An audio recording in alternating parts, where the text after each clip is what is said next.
하나님 말씀은 요한복음 21장 1절에서 14절까지 말씀입니다. 요한복음 21장 제 성경 183페이지입니다.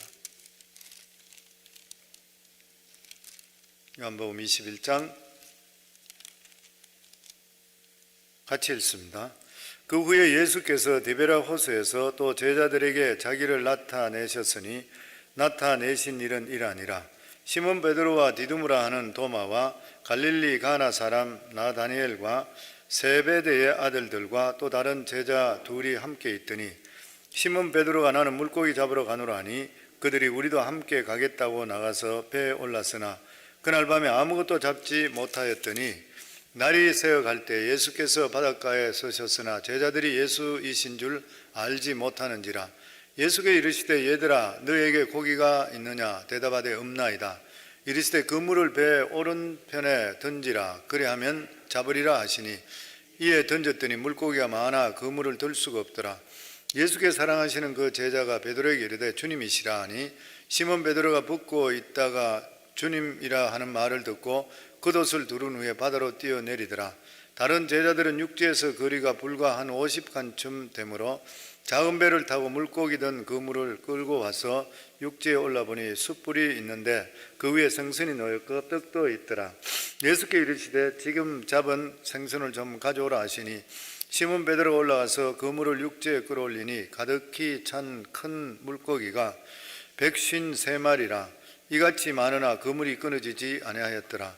예수께 이르시되 와서 조반을 먹으라 하시니 제자들이 주님이신 줄 아는 고로 당신이 누구냐 감히 묻는 자가 없더라. 예수께서 가져서 떡을 가져다가 그들에게 주시고 생선도 그와 같이 하시니라. 이것은 예수께서 죽은 자 가운데서 살아나신 후에 세 번째로 제자들에게 나타나신 것이라. 아멘. 기독교를 계시의 종교라 그렇게 이야기하죠. 이 세상의 종교는 두 가지로 나눈다고 합니다. 하나는 계시의 종교, 그리고 다른 하나는 자연적인 종교. 그 자연적인 종교는 유교나 불교를 보고 이야기합니다. 계시 한자어죠. 계시라 열어서 나타낸다 그런 뜻이죠. 라틴어로는 라베러티오라고 하는 건데 이 말 뜻이 뭐냐면 휘장이 열려서 나타난다. 휘장이 열려 나타난다. 계시라는 뜻이 그런 것이죠. 그러니까 계시라고 하는 것은 인간이 알 수가 없는 것이에요. 하나님께서 보여주셔야 알 수 있는 거예요. 우리가 하나님이 주시는 구원의 진리 이런 것도 인간은 절대로 알 수가 없습니다. 아무리 발버둥 쳐도, 그러니까 아무리 석학이고 박사하고 하더라도 하나님의 진리는 인간이 절대 못 깨달아요. 하나님께서 가르쳐 주셔야 돼요. 그래서 계시의 종교라. 그래서 하나님의 말씀은 우리가 깨닫고 믿는 것이 아니라 믿으면 깨닫게 해주세요. 하나님의 능력이 우리 속에 임하게 되어 있는 것이에요. 기독교를 그래서 계시의 종교라. 그래서 우리가 하나님을 믿는다는 것은 하나님께서 우리를 찾아오셔서 알게 해주시니까 믿게 되는 것이에요. 그래서 복이 있는 것이에요, 성도님들. 그래서 오늘도 이렇게 새벽에 예배 드리면 복이 있는 줄 믿습니다. 왜냐하면 하나님 말씀이 들리잖아요. 이게 하나님께서 우리에게 길을 열어주시지 않으면 절대로 들릴 수가 없는 것이에요.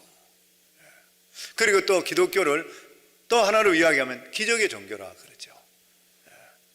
교회에 그냥 와서 좋은 말씀 듣고 인격 수양한다. 기독교는 그게 아니지요. 다른 종교는 그렇게 할 수 있습니다. 마음이 차분해지고 명상을 하고 이래야 되는 것이죠. 근데 기독교는 그게 아니죠. 기독교는 실제적으로 성경 전체 처음부터 끝까지 기적적인 말씀이에요. 하나님 말씀으로 천지를 창조하시고 말씀으로 병을 고쳐주시고 하나님 말씀으로 방탕한 사람이 새 사람이 되고 홍해수가 갈라지고 요단강의 물을 방향을 틀어버리고 이런 모든 일들이 다 기적인 것이에요. 우리가 그래서 하나님 말씀을 믿는다 이 말이 뭐냐면 기적을 믿는다 그 말인 것이에요. 그래서 기적을 믿기 때문에 내 삶 속에도 기적은 일어나게 되어 있습니다. 아멘. 그래서 기쁜 거예요. 그래서 소망이 있는 것이에요. 그래서 볼일 없는 사람도 하나님 잘 믿으면 진짜 괜찮은 사람 바뀌는 것이에요. 인생이 바뀌고 그리고 뿐만 아니라 우리의 후손이 바뀌고 삶이 다 바뀌는 것이에요. 예수 바로 믿는 만큼 인생에 가장 더 귀한 축복은 없는 것입니다. 우리 다 예수 믿으시잖아요. 그럼 우리 인생의 기적은 시작되는 것이에요. 하나님 능력이 임할 줄 믿습니다. 정말 하나님은 약한 자를 강하게 만드시잖아요. 어리석은 자를 지혜롭게 만들잖아요. 그 별 볼 일 없는 사람이 진짜 볼 일 없는 괜찮은 사람을 바꿔주시는 것이에요. 우리 자신들 다 그렇잖아요. 보면 우리 예수 믿고 나서 진짜 인생이 바뀌잖아요. 팔자가 다 바뀌는 것이에요. 그 되돌아볼 때마다 감사한 것이에요. 보면 아멘. 그래서 우리 성도라고 하는 것은 기적을 귀하게 여겨야 됩니다. 그리고 사모하셔야 돼요. 사모하는 자에게 하나님 주신다 그랬거든요. 그 내 삶 속에 기적이 일어나기를 항상 마음속에 사모해야 돼요. 하나님의 능력이 내 속에 임할 줄 믿는 것이에요. 세상은 하나님을 믿지 않습니다. 그러니까 기적을 체험 못해요. 우리는 하나님을 믿어요. 그러니까 우리 삶 속에 하나님의 능력이 나타나. 하나님을 믿지 않게 되면 자기 능력으로 살아가게 되기 때문에 어떤 좌절감이나 어려움이 있을 때는 좌절해버리고 무기력해집니다. 그런데 우리들은 어려운 일이 있을 때 하나님 이것을 통해서 나에게 무슨 뜻이 있을까 소망을 가지는 것이에요. 그러면 어려움이 오히려 우리 삶 속에 기회로 바뀌게 되어 있는 것이에요. 보면 그러니까 예수 믿는 것은 이러나 저러나 소망 속에 사는 것이에요. 아멘. 오늘 이 본문의 말씀은 예수님께서 두 번째 예루살렘에 나타나시고 부활하시고 나서 세 번째는 갈릴리 호수 디베랴 호수에서 제자들에게 나타나시는 그 말씀입니다. 예수님께 사흘 만에 다시 부활하셔서 제자들이 놀라운 체험을 하는 것이죠. 너에게 평강이 있을지어다. 예수님이 가진 이 평강을 제자들이 주는 것이죠. 불안에 떨고 3년 반 동안 재산 다 팔아버리고 배도 전부 다 던져버리고 직장 다 그만두고 예수님만 다 따랐던 것이에요. 그 예수님 따를 때 기사와 이적이 일어나고 5,000명을 먹이고 12광줄이 남고 죽은 자를 살리시고 이런 거 할 때는 막 자기들이 이제는 예수님이 통치자가 되면 자기들 대단할 거라 생각했는데 험하게 십자가에 못 박혀 죽으셨는 거예요. 그러니까 이 사람들은 좌절감이 있었던 거예요. 그랬을 때 예수님께서 찾아오셔서 나에게 있는 이 평강을 너에게 주노라. 하나님께 순종함을 통해 주시는 그 귀한 하나님의 평강을 너에게 주노라. 그러면서 생기를 입으로 훅 불고 나서 그 제자들에게 그러한 마음의 평강이 오는 것이에요. 근데 평강이 왔다 하더라도 자기들한테 별로 변화된 게 없어요. 그러니까 전부 제자들이 다가 다시 옛날 고향으로 돌아갑니다. 이 제자들이 대부분이 보면은 이 고기 잡는 뱃사람들이잖아요. 다시 전부 다 돌아가게 되는 것이에요. 그 제자들이 처음에 예수님을 따를 때에 그들은 자기가 가지고 있던 것을 다 포기했습니다. 배도 포기하고 배에서 다 뛰어내렸잖아요. 그거 다 따랐던 것이에요. 그런데 지금 당장 먹고 살 길이 막막해요. 왜냐하면 예수님과 같이 있을 때는 예수님께서 먹는 거 다 대줬었어요. 그런데 이제는 예수님 안 계시니까 어떻게 살아야 될지 모르는 것이에요. 그러니까 다시 옛날 직업으로 돌아가는 것이에요. 갈릴리 호수로 물고기 잡으러 다시 돌아오는 것이에요. 그리고 물고기를 잡는다고 그물을 던졌지만 밤새도록 일을 했는데 얻은 것이 하나도 없었던 것이에요. 그런데 그때 예수님께서 나타나셔서 오른쪽에다 그물을 던지라 그랬습니다. 그래서 그 말씀에 의해서 그물을 던졌더니 배가 고기를 엄청스럽게 많이 잡았습니다. 여기서 우리가 알 수 있는 게 뭐냐면은 제자들이 생각할 때는 예수님께서 안 계신다 생각했는데 예수님께서는 그들과 함께 있었던 거예요. 어떤 경우 속에서도 예수님께서는 함께 하셨고 제자들이 고기 잡는 그 현장까지 예수님께서 찾아오셨다고 하는 것입니다. 그리고 예수님께서 오른쪽으로 그물을 던져라 이 말씀 한마디에 순종할 때 제자들의 어려운 문제가 다 해결됐던 것이에요. 우리 인생 삶에도 똑같습니다. 저희들이 헤매고 있는 모든 일들에 하나님의 음성을 한번 딱 듣는 순간에 모든 문제가 해결될 줄을 믿습니다. 아멘. 왜냐하면 주님의 말씀엔 그런 능력이 있기 때문인 것이죠. 우리 1절 말씀입니다. 다시 한번 같이 읽습니다. 그 후에 예수께서 디베랴 호수에서 또 제자들에게 자기를 나타내셨으니 나타내신 일은 이러하니라. 그 후에 예루살렘에서 제자들에게 보이신 그 후에 이 말인 것이죠. 여기 보면은 디베랴 호수로 되어 있습니다. 디베랴 호수는 갈릴리 호수의 다른 이름이죠. 헤롯 분봉왕, 로마에서 세워지는 분봉왕 헤롯 안티파스가 그때 로마의 새로운 황제 되는 티베리우스가 황제가 됐을 때에 그 황제에게 잘 보이려고 갈릴리 호수 이름 자체도 디베랴라고 티베리우스죠. 디베랴라는 이름으로 바꿔줬어요. 그래서 성경에 보면은 갈릴리 호수라는 이름도 나오고 그리고 디베랴라는 호수라 이름도 이렇게 계속 바뀌고 똑같은 그런 말인 것이죠. 그리고 나서 이제 제자들은 예수님께 두 번 자기들에게 나타나셨지만 자기들이 언제 나타나실지, 자기들은 어떻게 될지 모르니까 살아가는 생계 해결을 위해서 자기들이 이제 고기 잡으러 갑니다. 우리 2절에서 3절 말씀. 시몬 베드로와 디두모라 하는 도마와 갈릴리 가나 사람 나다네엘과 세베대의 아들들과 또 다른 제자 둘이 함께 있더니 시몬 베드로가 나는 물고기 잡으러 가노라 하니 그들이 우리도 함께 가겠다 하고 나가서 배에 올랐으나 그날 밤에 아무것도 잡지 못했다. 제자들 모두가 예수님의 부활을 목격했고 놀라운 기적을 체험했습니다. 그런데 예수님 안 계시는 지금의 가장 문제가 뭐냐면 먹고 사는 걱정인 것이요. 사람이, 우리가 예수 믿는 사람들이 하나님께 나와서 물질도 구해야 됩니다. 그게 왜 그러냐면은 살아가는 모든 삶에 경제적으로 너무 힘들어 버리면 신앙을 잃어버리는 경우가 많습니다. 그 신앙을 잃어버리면서 옛날에 그 열정, 신앙 다 잃어버리는 경우가 많아요. 먹고 사는 게 너무 힘들어 버리면. 그래서 교회도 요긴하게 쓰임받기 위해서 제가 그런 이야기 자주 드리죠. 주일날도 제가 우리 성도님 한 가정 만나 상담할 때도 그런 이야기인데, 남편을 위해 기도할 때에 성전에 요긴하게 쓰임받게 해달라. 이 기도 아내들은 꼭 잊지 말고 기도해라. 성전에 요긴하게 쓰임받으려고 그러면 영권이 따라와야 된다. 영적으로 충만해야 돼요. 성령의 사람이어야 돼요. 그리고 요긴하게 쓰임받죠. 영권이 따라와야 된다. 영권이 있으면 그 다음 인권이 따라온다. 사람이 몰리게 돼 있다. 그리고 나서 물건이 있어야 된다. 한날 얻어먹으면서 교회에서 리더걸 절대 할 수가 없다. 모든 일에도 베풀어 줄 수 있어야 된다. 그 영권, 인권, 물건이 같이 따라와야 된다. 이 세 개가 따라와야지 성전에 요긴하게 쓰임받는다.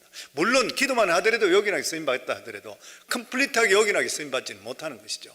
그러니까 영권, 인권, 물건이 넘칠 수 있어야 되기 때문에 이 세 가지가 들어오는 것을 성전에 요긴하게 쓰임받게 해달라. 이러면 이 세 가지 따라오게 돼 있어요. 그러니까 오늘도 새벽에 예배드리는 우리 부인들은 특별히 우리 남편이 성전에 요긴하게 쓰임받게 되는 그러한 귀한 자가 되게 해달라 이렇게 기도하세요. 안 하려고 작정을 하고 소리를 안 내트는 것 같아요. 아멘? 그렇게 되면은 교회도 요긴하게 쓰임받지만 집안에서나 살아가는 삶도 하나님이 주시는 놀라운 복이 임하게 되어 있는 것이에요, 보면. 아멘? 그러면 어떻게 하면은 우리가 이 신앙의 열정을 다시 찾을 수가 있는 것인가? 신앙의 열정을 어떻게 찾는가? 첫사랑을 어떻게 다시 찾는 것인가? 그 옛날 첫 번째 은혜 받았던 그 현장으로 가야 됩니다. 내가 어떻게 해서 은혜 받은 것인가? 물론 우리가 옛날로 다시 돌아갈 수는 없는 것이죠. 옛날로 다시 돌아가는 건 없다 하더라도 그때 그 마음을 항상 내가 돌이킬 수 있으려고 노력해야 되는 것이에요. 누구나 다 똑같습니다.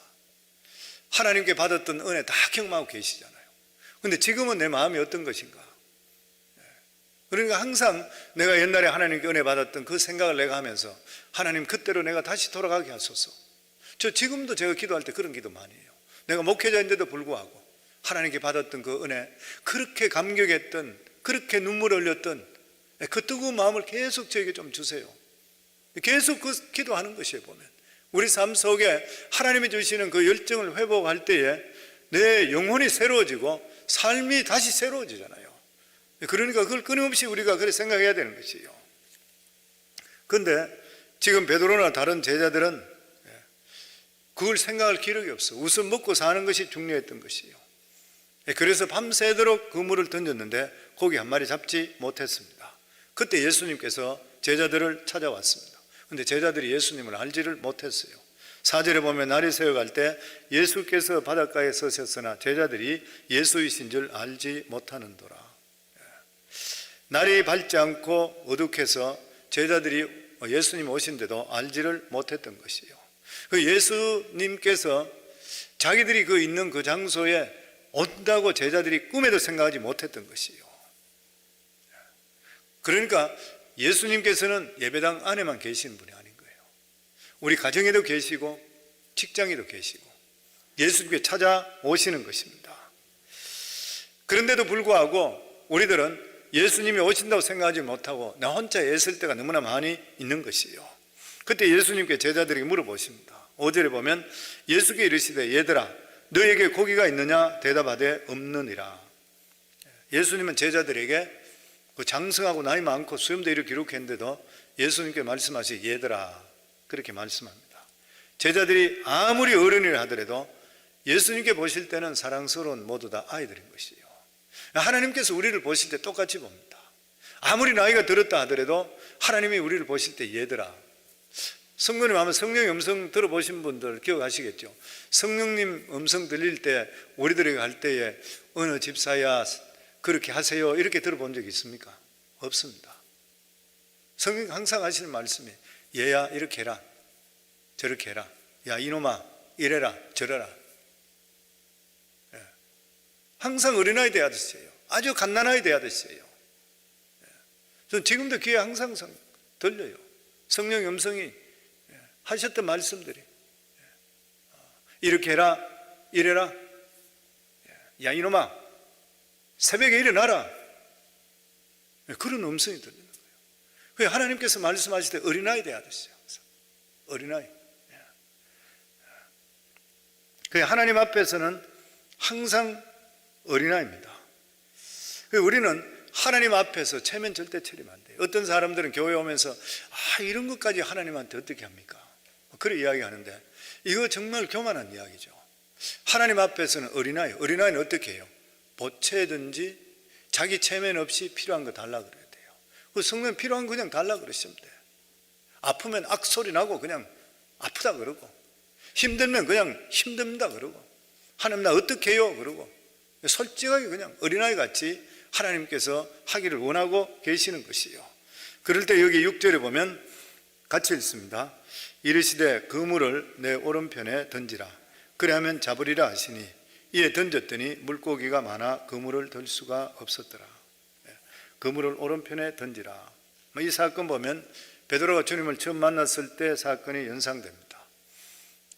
그물을 밤새도록 던졌지만 한 마리도 잡은 것이 없지만 주님 말씀에 의탁해서 그래서 누가복음 5장 5절에 보면 시몬이 대답하여 이르되 선생님 우리들이 밤이 새도록 수고하였으되 잡은 것이 없지만은 말씀에 의지하여 내가 그물을 내리리이다. 베드로는 고기 잡는 데 선수였습니다. 그런데도 불구하고 한 마리도 잡지 못했던 것이에요.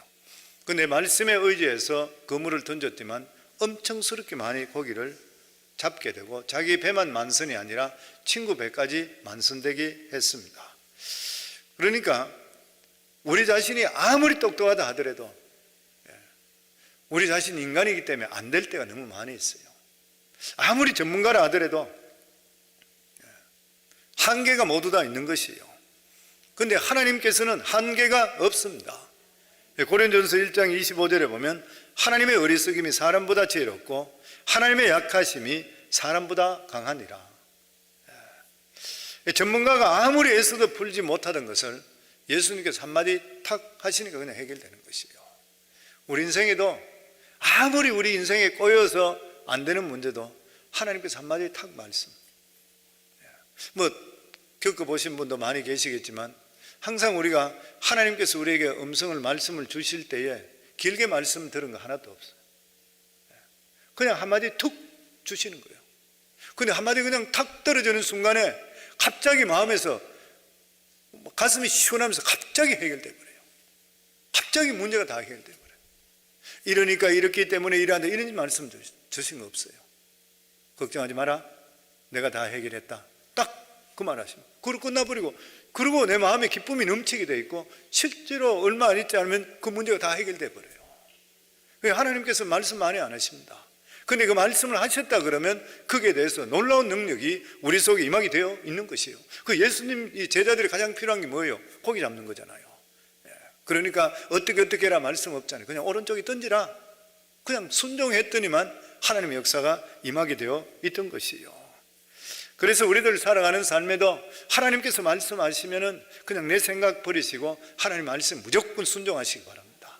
그때부터 하나님의 능력은 우리 속에 임하게 되어 있는 것이에요. 보면 오늘 여기 보면 예수님은 디베랴 바다에서 3년 전에 베드로에게 했던 것과 비슷한 일을 행하십니다. 그냥 하시는 것이 아니라 베드로가 3년 전에 자신과 지금의 자신을 비교해 보라는 것이에요. 3년 전에 아무 말씀하시지 않고 행했던 그 기적을 다시 행함을 통해 베드로가 주님을 만났을 때 가졌던 그 생각, 그 열정, 이것을 다시 비교해 보라. 베드로는 3년 전에 예수님을 만났을 때에 예수님께 나를 따르라 했을 때 염려 하나도 하지 않고 무조건 따랐습니다. 배를 그냥 버려둬버리고 그냥 무조건 따랐던 것이에요. 그리고 기적을 많이 체험했어요. 엄청 수로 많은 것들을 봤습니다. 그리고 말씀을 많이 들었던 것이에요. 부활도 봤습니다. 그런데 3년이 지난 지금 베드로의 모습은 여전히 먹고 사는데 걱정인 것이에요. 다시 돌아와 버렸어요. 그래서 예수님께서는 3년 전과 지금 우리를 비교해보라. 그때 했던 그 결심, 그때 했던 열정은 어디 가버리고 지금 살아가는 것은 먹고 사는 돈 걱정만 하고 있는 것인가. 다시 믿음의 자리로 돌아오라. 다시 첫사랑을 회복하라. 저희들에게도 똑같은 말씀합니다. 옛날에 받았던 은혜가 그렇게 클 때는 돈하고 상관없고 아무 상관없이 무조건 기쁘고 무조건 감사했는데 지금 살아가는 너희 삶은 어떤 삶을 살고 있는 것인가. 우리들 모습을 돌아봐야 되는 것이에요. 보면. 그리고 나서 제자들이 그물을 던졌을 때 잡은 것이 물고기가 153마리입니다. 하나님 말씀을 듣고 순종했을 때 기적이 일어나는 것이죠. 이 세상 사람들이 볼 때는 믿음 안에 산다고 하는 것은, 말씀 안에 간다는 것은 어리석어 보일 때도 있습니다. 자기들이 볼 때는 실패하는 것이 보이는데도 불구하고 우리 믿음의 사람들은 말씀 안에 가면 실패가 나중에 가면 성공이 되게 되어 있는 것이에요. 그래서 이사야서 55장 8절에 9절에 보면 이는 내 생각이 너희 생각과 다르며 내 길은 너희 길과 다르니라. 여호와의 말씀이니라. 이는 하늘이 땅보다 높음 같이 내 길은 너희의 길보다 높으며 내 생각은 너희 생각보다 높음이라. 인간의 생각은 하나님 생각을 절대 따라갈 수가 없는 것이에요. 하나님 말씀에 순종할 때 우리 삶 속에 열매를 거치게 되어 있는 것이에요. 이 153 이야기할 때 모나비 볼펜 이야기 많이 하죠. 모나비 볼펜, 처음에 모나비 했을 때 사업이 불같이 일어나다가 비슷한 업종들이 수도 없이 일어나는 바람에 경쟁으로 인해서 재고는 쌓이고 도산 단계까지 가게 됐다 그러죠. 그랬을 때에 이 사람이 믿는 사람이니까, 믿는 사람이 그런 일이 벌어지면 어떻게 하는? 금식하고 기도하는 것이잖아요. 기도원에 올라가서 하나님께 기도하는 것이에요. 그러면서 통에 잡아가기 시작해요. 하나님, 내가 잘못했습니다. 사업이 바쁘다고 해서 내가 주일 성수 옳게 못했습니다. 주일 성수 철저하게 하겠습니다. 하나님, 내가 돈 번다고 해서 내가 11조 떼먹어버렸습니다. 하나님이 철저하게 11조 앞으로 하겠습니다. 그리고 하나님, 새벽에 항상 기도 자리에 나갔는데 새벽 기도 안 나간 지 너무 오래됐습니다. 내가 철저히 새벽 기도 장소에 나가겠습니다. 세 가지입니다. 이분이 고백했던 것이 하나님, 온전한 주일 성수, 그리고 온전한 11조, 그리고 새벽 기도의 자리에 나가겠습니다. 그거 보면 하나님 새벽 기도 기뻐하셔요. 새벽 기도를 자리에 기뻐하시는 것이에요. 그러면서 기도하면서 성경책을 읽었는, 성경책을 펴서 읽다가 보니까 이 요한복음 21장이 마음에 들었다는 거예요. 거기서 이 153마리 고기, 그 말씀이 자기에게 영감을 줘서 하나님, 제가 모나비 1, 2, 3을 만들겠습니다. 그리고 하나님 복을 주세요. 그리고 그때가 이 지구의 인구가 50억이 안 됐는데 이분이 50억 자루를 팔리게 하세요. 대한민국뿐만 아니라 50억 자루를 팔리게 해주세요. 그렇게 기도했다고요.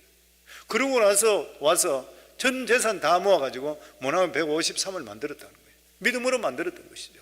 그런데 우리 성도님도 모나미 153 볼펜 써보신 분 많이 계시는데 계실 거예요. 보면은 알지만 특별한 거 하나도 없어요. 둔탁하고 뭐 어떤 팬시하고 막 멋지다 이거는 막 히트 치겠다 이것도 하나도 없는 거예요. 아주 평범하게 생겼어요. 근데 이게 불같이 팔리기 시작해요. 50억짜리 50억짜리 훨씬 더 팔렸다고 그러죠. 저는 그 내용을 읽으면서 느끼는 게 뭐냐면은 하나님께서 복을 주셔야 된다. 결국 하나님 복을 주셔야 돼.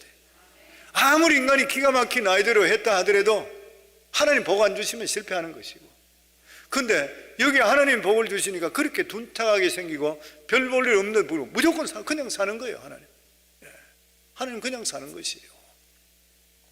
사업의 부흥도 그러고 교회 부흥도 똑같다 그래요. 그냥 그냥 온다는 것이에요. 그냥 부흥되는 것이고, 내 인생의 부흥도 똑같은 것이에요. 내가 뭐 잘하고 뭐가 했다는 것이 아닌데 그냥 부흥이 일어나는 것이에요. 어떻게 해서? 하나님 말씀 안에 순종하고 하나님 뜻 가운데 살아보면 하나님이 주시는 부흥을 만나야 돼요. 우리 인생에 이런 부흥이 임할 수 있기를 바랍니다. 이때까지 생각하지 못했던 일들이 일어날 수 있기 바라요. 그래서 하나님께서 이스라엘 백성들을 먹일 때도 바람이 불어서, 지중해 바람이 불어서 메추라기 떼를 보내줘서 고기를 먹였잖아요. 한 달 동안 입에 냄새 나도록 먹여버렸잖아요. 어떻게? 성령의 바람이 부는 것이에요. 그래서 우리가 기도할 것이, 우리 교회를 위해서도 기도할 때도 그 기도해 주시고, 본인을 위해서도 기도할 때 성령의 바람이 나에게 불게 하소서. 내가 지금까지 겪어보지 못했던 하나님의 놀라운 역사를 체험하게 하소서. 사랑하는 성도님들, 믿고 기도하면 믿음대로 이루어질 줄 믿습니다. 우리가 믿는 주님은 살아계신 하나님이시요, 우리가 믿는 기독교는 기적의 종교인 것이요, 나는 할 수 없지만 하나님은 하시는 것이요. 오늘 이 믿음 가지시고 함께 기도할 수 있기를 바랍니다. 우리 같이 기도하겠습니다.